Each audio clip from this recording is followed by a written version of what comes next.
Changamoto ya genital warts kwako imekuwa ni tatizo kubwa sana, kwa maana ya kwamba unatumia dawa nyingi sana lakini haupati matokeo.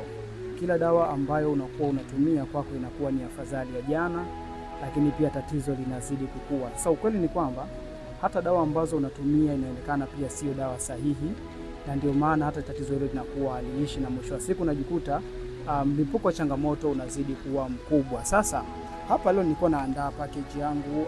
Hii ni kwa ajili ya mgonjwa wangu ambaye ameanza matibabu leo.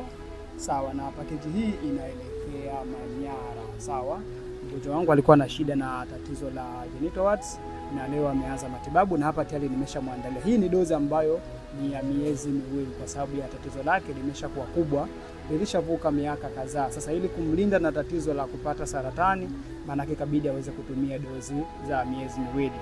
Lakini pia na